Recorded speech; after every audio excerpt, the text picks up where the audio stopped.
big question for you. Is America stupid or what? You know, we've been sending money around the world that's really caused an economic problem for us internally in the United States. One of them, of course, the first one is oil.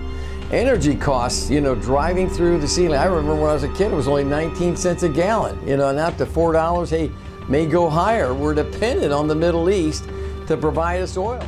Well, what happens in energy, we have had president after president, Congress after Congress, not be able to deal with the energy issue and energy policy, to be able to have reasonably cost energy here in the United States that we can gather in our own land and our own properties offshore and inland and in Alaska and other places.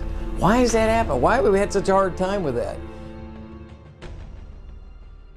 I believe it's because there's a plan by God to draw us deeper into a relationship and bring the rest of the world into freedom and into an opportunity to do business with one another.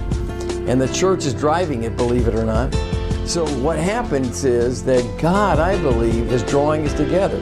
This missionary years ago told me that in the Middle East, he believed God gave the Arabs oil to draw them into the world community. Otherwise, they would stay isolated by themselves and not drawn into the world economy and the world opportunity to work with other nations. It's a plan of God. That's what's bringing the Arab community, even the Muslim community, into the world marketplace, into the world community. But then you come along, and over the last 15 years, China has changed dramatically. Why is it? Well, because the Chinese were looking at the Russians, okay, and the Eastern Bloc countries, and they said, oh my gosh, communism collapsed. Russia went bankrupt, couldn't support its own military, couldn't support its people. And it had to take on freedom. It had to open the doors.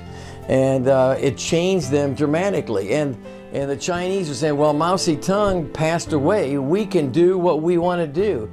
They got pretty smart. They had studied America's economy, and they started saying, and they said, well, what's our greatest resource? It's cheap labor. With the average individual in China only making $5,000 a year on an average. And so what happens? They started attracting companies. Companies started dealing with them. 60% of China's economy is actually based on American consumption. So we're fueling their growth. We're fueling their society.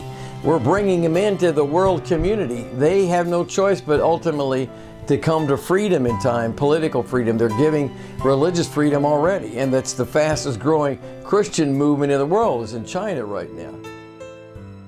And so God is bringing us together in a world community. We have to communicate more, and we have to deal with less dictators. Now we have to negotiate more.